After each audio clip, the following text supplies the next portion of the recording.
Assalamualaikum warahmatullahi wabarakatuh. Baik, di sini Bapak akan menjelaskan untuk materi perakitan komputer bab 2 ya. Jadi sebelumnya mungkin cukup agak sulit menjelaskan materi ini dan menyampaikan lebih baik di masa pandemi ini, dan kita tidak bisa bertatap muka langsung. Jadi mungkin Bapak akan menjelaskan apa adanya aja untuk dari bab 2 perakitan komputer. Dan untuk awalannya mungkin di sini Bapak akan menjelaskan tentang apa sih komputer.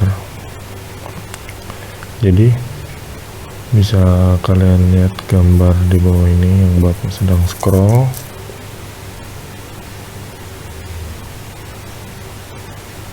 Ya, komputer ya. Jadi komputer merupakan alat elektronik yang memiliki memori, alat pemroses, dan media penyimpan yang digunakan untuk mempermudah pekerjaan manusia seperti menghitung finansial, chatting, mengirim email, membuka media sosial, dan lainnya. Ciri utama komputer adalah terdapat peralatan input, output, dan proses. Sebagai kalian siswa SMK yang menggeluti dunia TK harus mampu memahami cara kerja komputer, mengoperasikannya, merakit, serta memperbaiki jika ada kerusakan, prinsip kerja, dan detail bagian-bagian dalam komponen komputer. Bapak akan menjelaskan selanjutnya.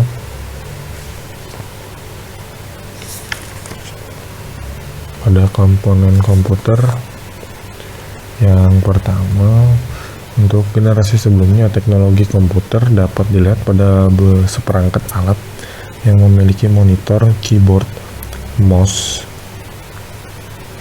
satu set alat pemroses CPU, motherboard, memori hard disk, DVD drive yang dikemas dalam sebuah casing. Kalau kalian bisa lihat di sini kan ada monitor, keyboard, mouse, dan CPU-nya yang kotak ini ya. Nih.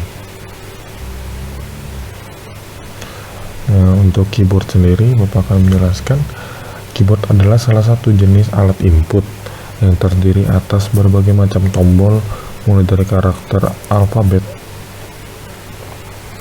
numerik, hingga tombol khusus memiliki fungsi dengan jenis tombolnya.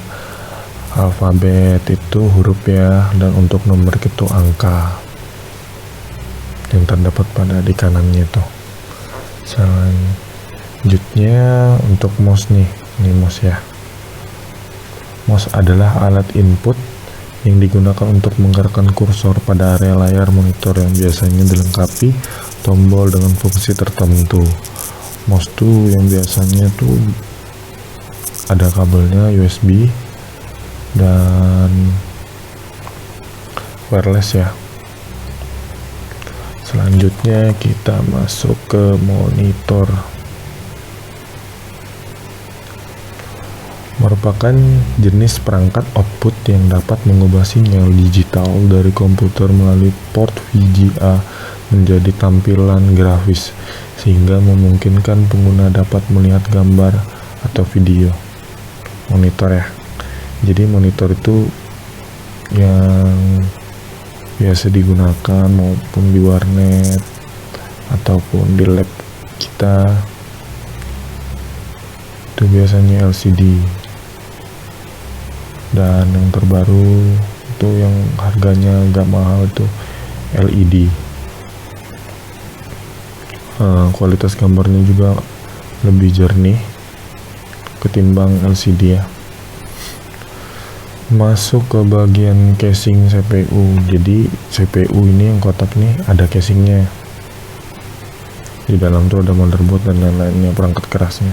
Jadi untuk casing ini merupakan wadah atau tempat dudukan berbagai perangkat keras komputer seperti motherboard, power supply, hard disk, dan lainnya.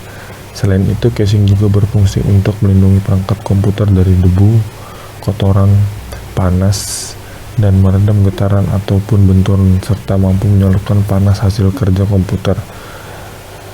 Dan ada beberapa jenis casing yang saat ini beredar di pasaran, antara casing full tower, casing mid tower, casing mini tower, casing mini ITX power, casing slim, casing desktop, casing large server, dan casing rack mount.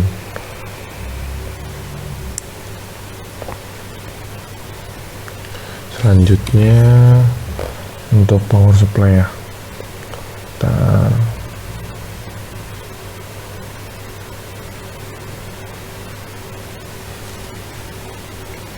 Untuk power supply ya. Power supply adalah komponen penting dalam komputer yang berguna menyuplai aliran listrik ke motherboard dan beberapa perangkat keras lainnya yang dipasang dalam casing. Ciri utama power supply adalah berbentuk kotak yang memiliki sambungan terminal listrik AC. Cara kerja power supply adalah mengubah arus listrik AC menjadi DC, sekaligus menjadi pembangkit tegangan dan mengatur kestabilan arus listrik yang dialirkan ke komponen komputer. Dan power supply yang beredar di pasaran tuh ada 3 jenis ya.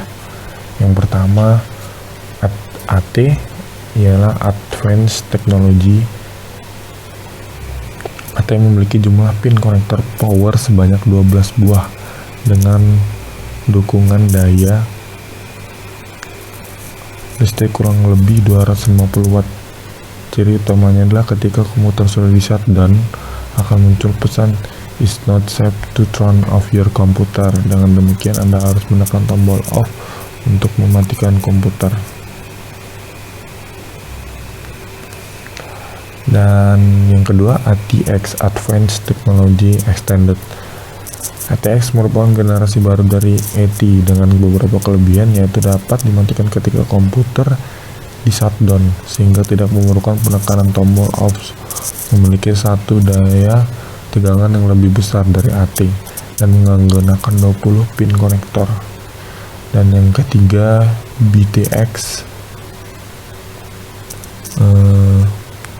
panjangannya teknologi Extended Balance. BTX memiliki 2 jenis kabel, satu kabel yang menuju ke motherboard sebanyak 24 pin dan kabel power untuk SATA dengan pin konektor sebanyak 15 buah. Jenis power supply ini merupakan generasi terbaru yang sering dipakai pada prosesor tipe 2 core, Core 2 Duo, i3, i5, dan generasi i7. Semua fitur yang pernah diterapkan pada generasi sebelumnya AT dan ATX sudah dilakukan perbaikan. Kelebihan lainnya adalah efisiensi daya listrik yang lebih baik. Ya, untuk power supply, ini beberapa contoh gambarnya bisa kalian lihat. Banyak jenisnya dan berbagai macam harganya. Dan yang kelima, motherboard. Ya, untuk motherboard merupakan sirkuit rangkaian elektronik sebagai pusat pengendali aliran data serta listrik proses utama. Selain itu, motherboard juga dapat dikatakan sebagai jalur penghubung antar komponen yang terpasang pada komputer, misalnya CPU, hard disk, DVD drive, port USB, dan port VGA. Ya, untuk tipe-tipe macam-macam motherboard bisa kalian lihat.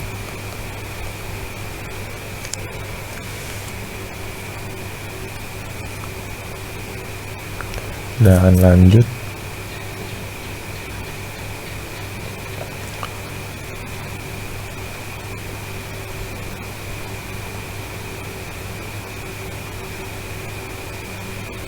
kita ke memori ya.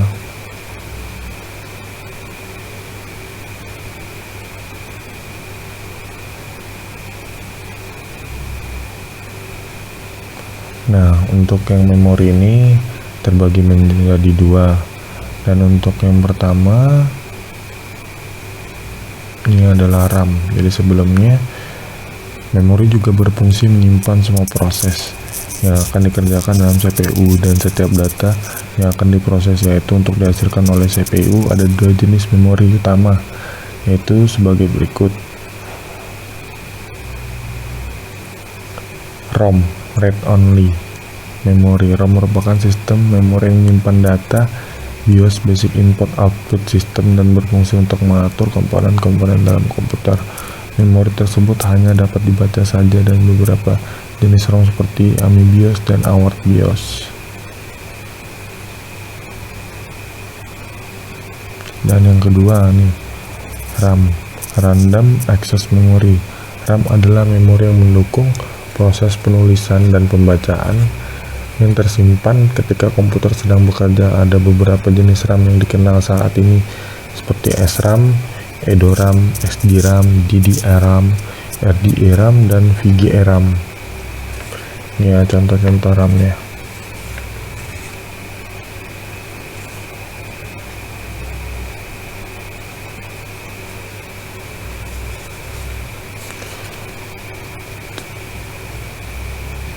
Setelah itu kita lanjut ke prosesor.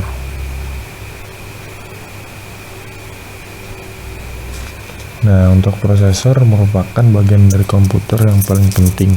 Setiap data dimasukkan oleh peranti input akan diproses menjadi sesuai instruksi yang diberikan. Oleh karena itu, bagian ini sebagai CPU atau Central Processing Unit, pusatnya semua proses yang ada di komputer ini.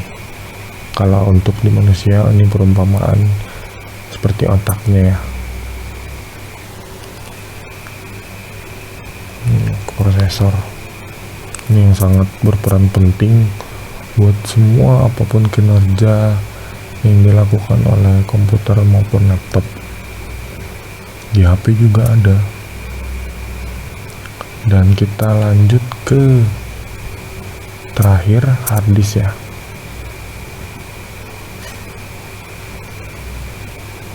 Nah, banyak berbagai macam-macam hard disk ya.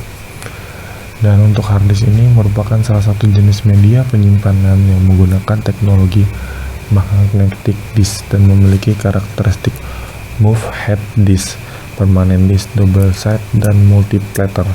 Komponen-komponen dalam hard disk yang pertama adalah platter, kedua spindle, ketiga head, keempat logic board. Dan untuk yang pertama, platter adalah cakram logam yang berbentuk bulat dan mengkilap.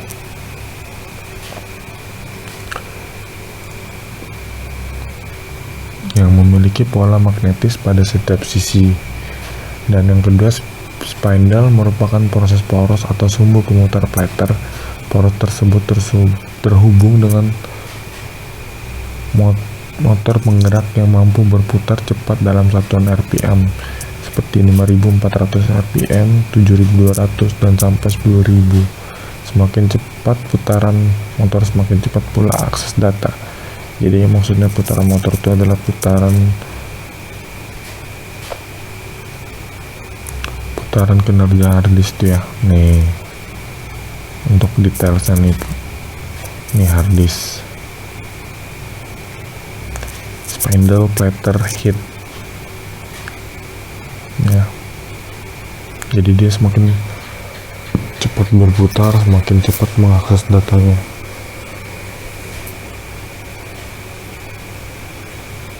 Jadi untuk hard disk ini penyimpanan itu juga terbagi menjadi dua. Yang pertama tadi hard disk yang sudah Bapak jelaskan. Yang kedua ini adalah SSD.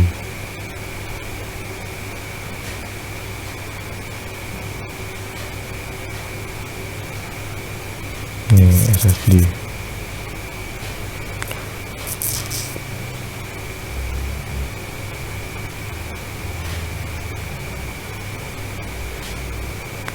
Nah, SSD adalah solid state drive adalah perangkat penyimpanan solid state yang menggunakan rakitan sirkuit terintegrasi untuk menyimpan data secara terus-menerus. Biasanya menggunakan memori flash dan berfungsi sebagai penyimpanan sekunder dalam hierarki penyimpanan komputer. Ya, SSD. Jadi perbedaan SSD dan hard disk itu, SSD itu lebih kencang daripada hard disk karena hard disk masih menggunakan putaran, sedangkan SSD menggunakan memori seperti jenis penyimpanan pada RAM ya. Jadi mungkin itu saja, Bapak bisa menjelaskan sedikit materi untuk hari ini. Semoga bermanfaat, ditonton sampai habis ya, jangan malas browsing, tetap terus mencari referensi-referensi materi, berperan aktif kalian di rumah aja, walaupun di rumah aja kan tetap fokus belajar, jangan malas. Oke. Assalamualaikum warahmatullahi wabarakatuh.